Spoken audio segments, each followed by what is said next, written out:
Welcome back. Today I started pulling the motor apart. This is for the oil cooler. This is the out of the radiator into the block, and we also have where the AC block's in. So pulled off my grounds and then pulled off the alternator and got this wiring out of the way like so. I got this plug. Okay, the plug's actually here. This goes into there. That's out because I need to get a plug for this because we're not using that anymore. Oil cooler, that gasket was shot, so that's getting replaced. We need to get an AC delete pulley because we're not running AC anymore. And we should just start cleaning and degriming all of this. I mean, it's nasty. So yes, factory 53 block, 382 or 3,000 miles on it. Pushing 40 psi of boost. My thought here is we're gonna leave this block in. We'll put this block back in, and if we do blow it up, we will common rail swap it because I would like to do that anyway.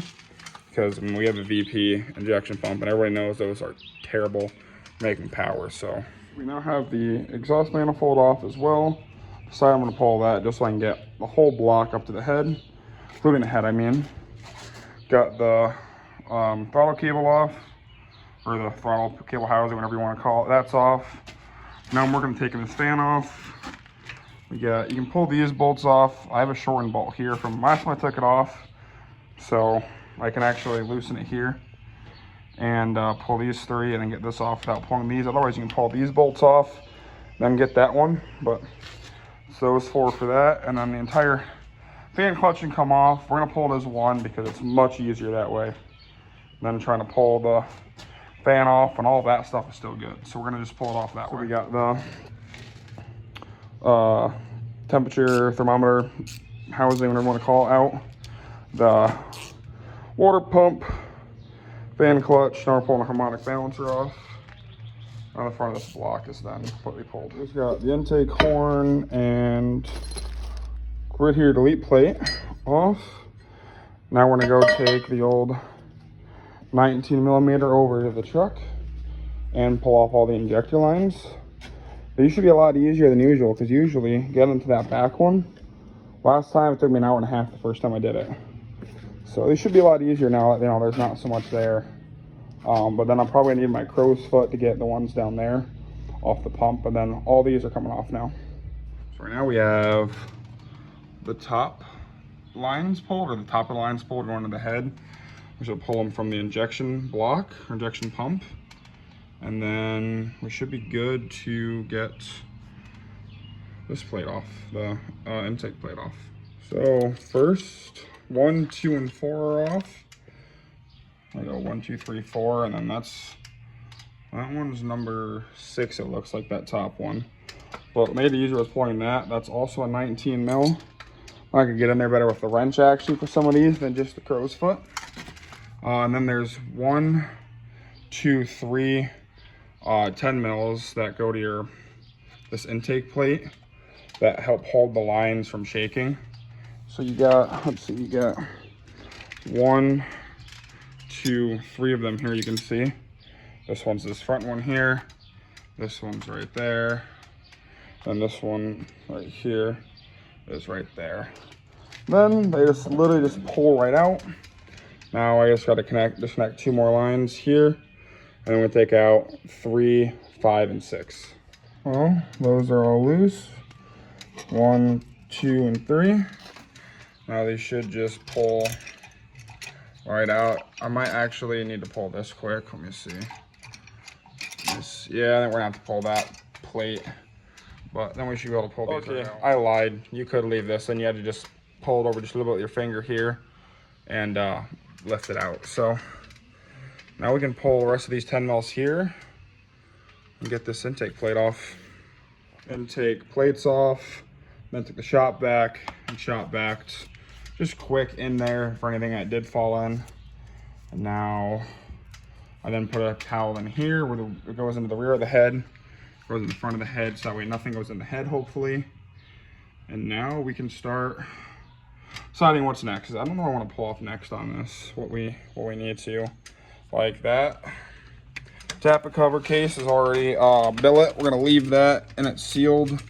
That was actually the first thing on this truck we did reseal, my dad and I, because it did leak so bad. I mean, it was terrible. So I don't know what's next. We're gonna maybe go inside for a little bit and then come back out and decide what we want to do, because I think I'm gonna pull the